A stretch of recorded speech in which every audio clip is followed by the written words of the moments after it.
Hello guys, arjuna English classes में आपका एक बार फिर से स्वागत है। आज प्रेजेंट कंटीन्यूअस टेंस के पैसिव वॉइस देखते हैं। इससे पिछली वीडियो में प्रेजेंट इंडेफिनिट के हम देख चुके हैं। अब प्रेजेंट कंटीन्यूअस के देखते हैं। तो लिखते हैं guys, active and passive voice.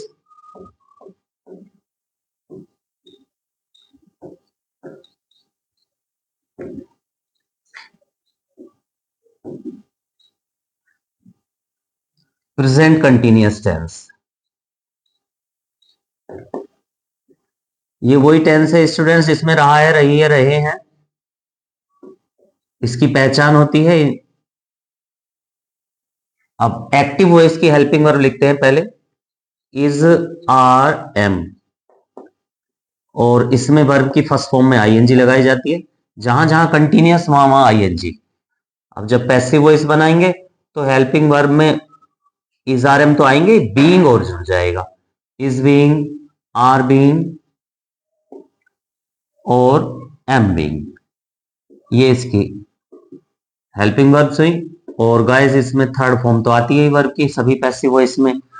अब पैसिव का रूल लिखते हैं, हम फोकस पैसिव पे ही करेंगे इसमें, क्योंकि एक्टिव वॉइस बनाने की वीडियो पहले बनाई जा चुकी है। पैसिव वॉइस में अफर्मेटिव कैसे करते हैं, पहले ऑब्जेक्ट आता है, आफ्टर दैट हेल्पिंग वर्ब, उसके बाद helping verb, then we write third form of the verb, then by and subject in the end. ये अफर्मेटिव का रूल है, ना कि निगेटिव इंटेरोगेटिव का नहीं है। पैसिव वॉइस में जब हम बनाएंगे अफर्मेटिव सेंटेंस की पैसिव वॉइस तो तब ये रूल लगेगा। और हर टेंस की पैसिव वॉइस का रूल यही होता है। अब स्टूडेंट्स एक एग्जांपल देखते हैं। ही इज मेकिंग अ नॉइज।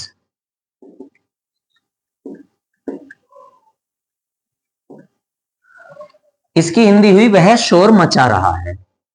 ये तो एक्टिव हुआ। अब इसका जब पैसिव बनाएंगे स्टूडेंट्स, कोई भी टेंस हो, ऑब्जेक्ट तो इधर आ जाता है और सब्जेक्ट इधर चला जाता है। तो हम पहले ऑब्जेक्ट की पहचान कर लेंगे। कौन मचा रहा है शोर? He is making a noise. Who is making a noise? He. तो ही तो सब्जेक्ट है। अब ऑब्जेक्ट देखते हैं, क्या मचा रहा है? शोर। तो जब क्या का रिप्लाई आ जाए या किसी का रिप्लाई आ जाए वो ऑब्जेक्ट होता है, उसी को पहले रखते हैं। और जिसमें ऑब्जेक्ट नहीं होता उसका पैसिव वॉइस भी नहीं बनता। तो पहले ए नॉइज आएगा, उसके बाद स्टूडेंट्स हम हेल्पिंग वर्ब लिखेंगे। हमने ऑब्जेक्ट लिख लिया पहले, फिर हेल्पिंग वर्ब लिखेंगे। क्योंकि नॉइज अकेला है, सिंगुलर है, सिंगल है, तो हम इज बीइंग का यूज करेंगे, हेल्पिंग वर्ब का is being. A noise is being. फिर मेक की थर्ड फॉर्म लगाएंगे, मेड।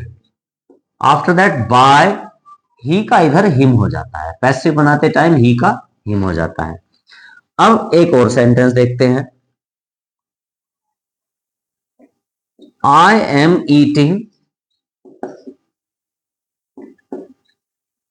To guavas. मैं दो अमरूद खा रहा हूं। अब यहां पे ऑब्जेक्ट क्या खा रहा हूं? दो अमरूद। तो पहले ऑब्जेक्ट लगाएंगे टू गवावास, क्योंकि ये प्लूरल है। तो अब हेल्पिंग वर्ब पैसिव वॉइस की लगाएंगे are being. Two guavas are being. After that third form of the verb, verb की थर्ड फॉर्म लगाएंगे, ईट की third form eaten. Then by, और आई का इधर हो जाता है मी। Now sentence number 3। अगर सेंटेंस निगेटिव हो तो कैसे करेंगे? You are not writing an essay. आप एक निबंध नहीं लिख रहे हैं। अब निगेटिव है स्टूडेंट्स, देखो नोट आया है इसमें, you are not writing an essay. तो पहले क्वेश्चन पूछेंगे क्या नहीं लिख रहे हैं? एक एसे। तो पहले ऑब्जेक्ट आएगा an essay.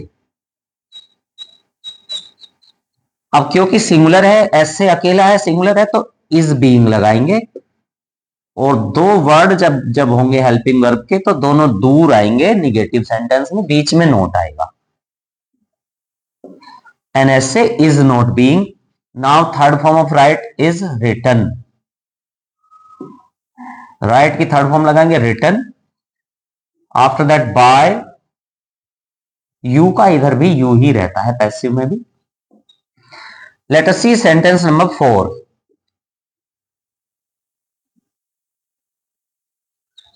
They are not playing chess. वे शतरंज नहीं खेल रहे हैं इन द स्कूल में. Here there are two objects. यहां पे दो ऑब्जेक्ट हैं और आप कह सकते हैं कि एक ऑब्जेक्ट है और एक कंप्लीमेंट है. अब ऑब्जेक्ट और कंप्लीमेंट का पता कैसे करेंगे? पहले हम पूछेंगे क्या नहीं खेल रहे हैं? चेस, शतरंज.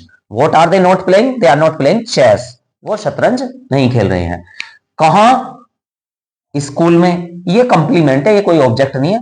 तो पहले पहला वाला आएगा पोर्शन, ऑब्जेक्ट आएगा पहले, कंप्लीमेंट बाद में आएगा. पहले लिखेंगे चेस. जब जब दो ऑब्जेक्ट होंगे या एक ऑब्जेक्ट एक कंप्लीमेंट होगा तो पहले पहला वाला आएगा. चेस हमने यहां पे लिख लिया.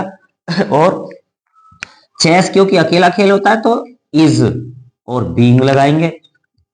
इन दोनों के बीच में नोट आएगा. Chess is not being. Play की थर्ड फॉर्म का यूज करेंगे, प्लेड.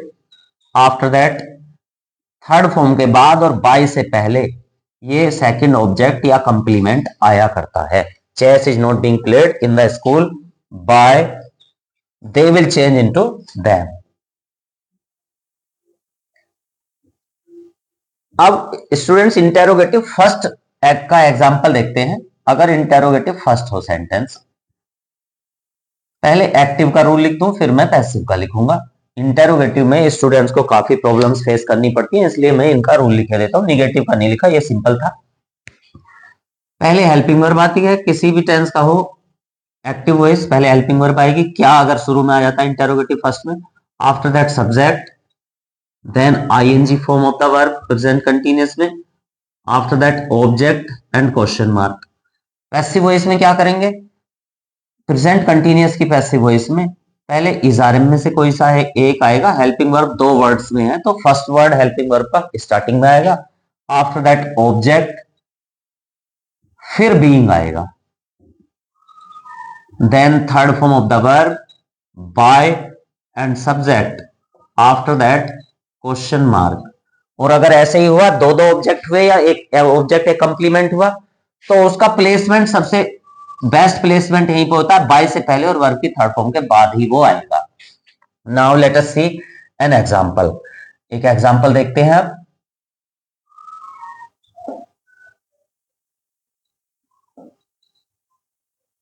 पहले क्या लिखेंगे? क्या राधा अपने कपड़े धो रही है?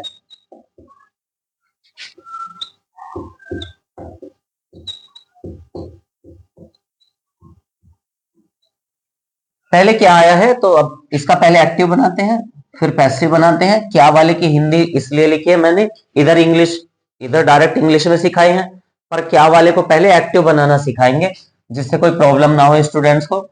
देखो पहले क्या आया है तो हम पहले हेल्पिंग वर्ब लिखेंगे. राधा क्योंकि सिंगुलर है तो पहले आएगी helping verb is. After that subject will come. इसके बाद कौन धो रही है कपड़े? राधा. तो पहले राधा की इंग्लिश आई. फिर वर्ब में आईएनजी लगाएंगे. Wash, washing. देखो पहले हेल्पिंग वर्ब का यूज किया हमने, फिर सब्जेक्ट का यूज किया, वर्ब में आईएनजी भी लगाई. अब ऑब्जेक्ट देखते हैं. क्या धो रही है? अपने कपड़े. तो राधा के साथ अपने की हर आएगी, हर क्लोथ्स. अब जब पैसिव वॉइस बनाएंगे इसका तो यहाँ पे एक्टिव में एक्टिव की हेल्पिंग वर्ब है तो पैसिव कहेगा कि मैं भी हेल्पिंग वर्ब ही लाऊंगा पहले, क्योंकि एक्टिव में एक्टिव की हेल्पिंग वर्ब है तो पैसिव में पैसिव की आएगी. Is being, are being, am being आए वो इस पे डिपेंड करेगा. ये क्योंकि प्लूरल है, क्लोथ्स ज्यादा हैं तो यहां पे आएगा आर. और बीइंग लिखेंगे बाद में. बीच में ऑब्जेक्ट आना है, हर क्लोथ्स. जब दो वर्ड्स हो हेल्पिंग वर्ब के तो दोनों को दूर दूर ही लगाते हैं, इंटेरोगेटिव फर्स्ट हो या निगेटिव या इंटेरोगेटिव सेकंड हो. Are her clothes. Being, wash की थर्ड फॉर्म लगाएंगे. अब देखो ये रूल, वर्ब की थर्ड फॉर्म आएगी बीइंग के बाद, वॉश्ड. आफ्टर दैट बाय और सब्जेक्ट में लिखेंगे राधा. Now question mark. एक सेंटेंस और देख लेते हैं क्या का. क्या हम अपना पाठ याद कर रहे हैं।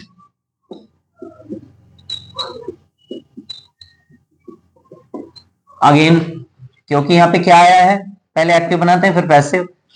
हम की इंग्लिश लिख लो, हम के नीचे वी, और वी के साथ आर आएगा क्योंकि प्लूरल होता है तो वो आर स्टार्टिंग में आएगा, और क्या की कोई भी इंग्लिश नहीं लगेगी, आर वी। फिर याद कर रहे हैं, ये वर्ब है, वर्ब की फर्स्ट फॉर्म में आईएनजी लगाएंगे। आर वी लर्निंग, अपना पाठ, वी के साथ अपने की आएगी अवर, और फिर लिखेंगे lesson, are we learning our lesson, question mark. अब जब पैसिव बनाएंगे तो ये कहेगा पैसिव की, यहाँ पे एक्टिव में एक्टिव की हेल्पिंग वर्ब है तो पैसिव में पैसिव की आएगी। Is being, are being, am being में से कौन सी आई वो इस पे डिपेंड करता है ऑब्जेक्ट पे।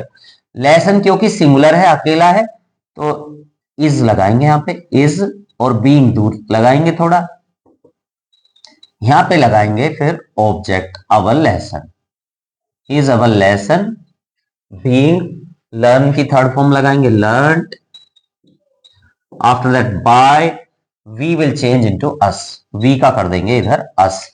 अब इंटेरोगेटिव सेकंड देखते हैं स्टूडेंट्स। इंटेरोगेटिव सेकंड में क्या होगा, पहले एक्टिव देखते हैं, पहले क्वेश्चन वर्ड लगाएंगे, after that helping verb, active voice की, after that subject, ING form of the verb, then object plus question mark. Passive voice में भी सेम रहेगा, क्वेश्चन वर्ड सेम यहीं पे आएगा, आफ्टर दैट इजारम में से कोई सा एक, क्योंकि दो वर्ड्स है हेल्पिंग वर्ब के, देन ऑब्जेक्ट, उसके बाद ही बीइंग का यूज करेंगे हम, is being, are being, am being के बीच में ऑब्जेक्ट आ जाएगा, after that third form of the verb by plus subject, ऐसे बनाएंगे। एक एग्जांपल देखते हैं, वे अपना जन्मदिन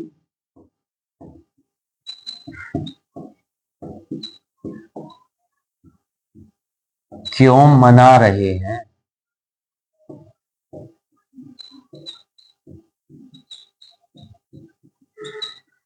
तो स्टूडेंट्स पहले क्यों की इंग्लिश आएगी, अब ऐसे बनाते टाइम, वाई मीन्स क्यों, अब इजारम का यूज करो, सब्जेक्ट है वे, दे मतलब दे के साथ आएगा are, after that subject they, मनाने की वर्ब की फर्स्ट फॉर्म सेलिब्रेट, इसमें आईएनजी लगाएंगे सेलिब्रेटिंग, अपना जन्मदिन, दे के साथ अपने की आती है देयर, देयर बर्थडे। अब यहां पे देखने में लग रहा है स्टूडेंट्स कि बर्थडे सिंगुलर है, तो उसी के अकॉर्डिंग हेल्पिंग वर्ब लगाएंगे। अब देखो अगर हमको रूल भी लर्न नहीं है तो हम इसी में से देख के बना सकते हैं, एक्टिव को देख के पैसिव, यहां वाई आया तो यहां भी वाई ही आएगा, क्वेश्चन वर्ड आएगा, यहाँ एक्टिव की हेल्पिंग वर्ब है तो यहाँ पैसिव की आएगी, इज बीइंग, इज बीइंग क्यों आई है, उसका रीजन है स्टूडेंट्स क्योंकि बर्थडे सिंगुलर है, बीच में ऑब्जेक्ट आएगा their birthday, why is their birthday, फिर बीइंग वर्ब की थर्ड फॉर्म का यूज करेंगे celebrated, after that by, they will change into them, they का हो जाता है इधर देम, क्वेश्चन मार्क। इंटेरोगेटिव सारे ऐसे ही बनेंगे, अब इंटेरोगेटिव सेकंड सारे ऐसे बनेंगे। अब कौन वाला देखते हैं पहले, कौन अगर आ जाए तो कैसे करेंगे, मतलब हु, ये रूल लिख दूं मैं, पैसिव का रूल है ये, हु का कर देते हैं by whom, after that helping verb, one word, first word of helping verb, after that object, then being, third form of the verb, question mark. चलो देखते हैं हम सेंटेंस नंबर 8, उसे कौन सता रहा है।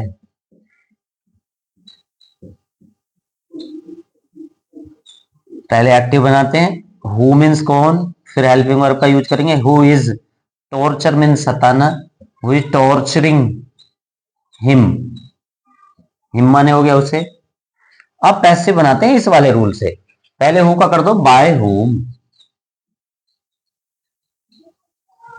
अब हिम की वजह से इज आएगा, बाय होम इज ही, हिम का ही कर लेंगे, बाय होम इज क्यों है? क्योंकि हिम का ही करना है हमको, ही सिंगुलर होता है, इज ही, ये ही ऑब्जेक्ट है, बाय होम इज ही, फिर बीइंग लिखेंगे, वर्ब की थर्ड फॉर्म का यूज करेंगे, टॉर्चर की थर्ड फॉर्म टॉर्चर्ड। गाइस ये पैसिव वॉइस कभी कभी गलत माना जाता है, इसका रीजन ये है क्वेश्चन वर्ड से पहले कभी भी प्रिपोजिशन का यूज नहीं करना चाहिए। तो इसका दूसरा मेथड भी है, same to same, who co ऐसा ही रहने दो, हु इज बीइंग,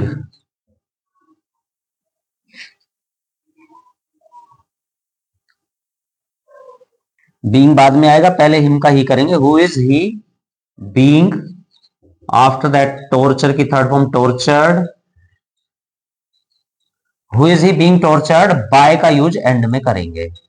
जैसे स्टूडेंट्स एक सेंटेंस होता है, in which class do you read, आप कौन सी क्लास में पढ़ते हो, वो रॉन्ग होता है, क्योंकि विच से पहले प्रिपोजिशन का यूज हो जाता है उसमें, जो कि नहीं होना चाहिए, विच class do you read in ऐसे होना चाहिए, इसी वजह से ये भी रॉन्ग है।